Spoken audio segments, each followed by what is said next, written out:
Assalamualaikum dan selamat sejahtera. Tajuk kita pada hari ini, masakan rimba oleh Cikgu Khairin. Okey, apa itu masakan rimba?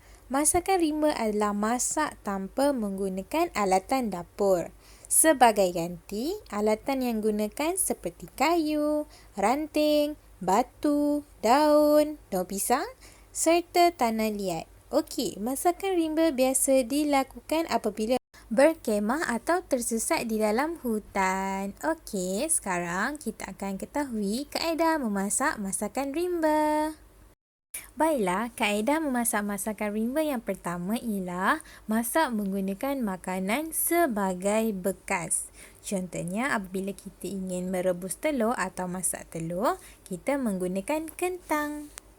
Seterusnya, jika kita ingin memasak nasi, kita boleh menggunakan buluh sebagai bekas dan air sekali, kita boleh menggunakan kelapa sebagai bekas. Ini kerana apabila masakan rimba, kita tidak menggunakan alatan-alatan seperti periuk, kuali dan sebagainya. Jadi, kita gunakan makanan sebagai bekas.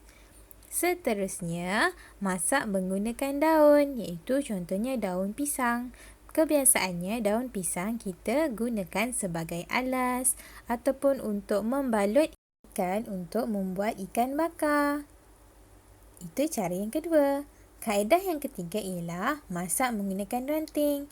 Pastikan ranting yang dipilih tidak beracun supaya makanan yang dihasilkan selamat. Contohnya, kita boleh membuat roti lilit dengan memilih ranting-ranting yang keras dan panjang. Kaedah memasak masakan rimba yang keempat ialah masak menggunakan tanah liat atau lumpur. Okey, contohnya kita ingin masak telur, kita boleh salut telur itu dengan menggunakan lumpur. Kemudian kita tanam di dalam tanah dan hidupkan api. Okey, inilah cara ataupun kaedah yang keempat.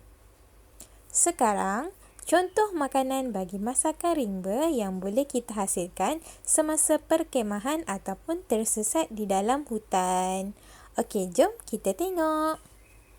Makanan yang pertama untuk masakan rimba kita boleh hasilkan ialah roti lilit. Roti lilit dihasilkan menggunakan tepung, garam dan air.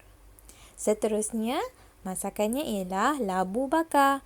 Kita boleh membakar labu di dalam timbunan api. Maka terhasillah labu bakar. Kita hanya memerlukan labu dan api sahaja.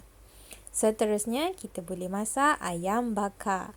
Okey, ayam bakar kita boleh menggunakan ranting untuk cucuk ayam tu. Kemudian kita bakarkan ayam tersebut. Kemudian, masakan rimba yang lain seperti ikan bakar. Ikan mudah dijumpai di dalam sungai, jadi kita boleh buat masakan rimba. Dan seterusnya ialah telur dan kentang.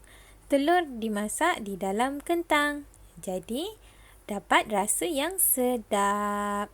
Baiklah, itu sahaja untuk hari ini. Sekian, terima kasih. Bye.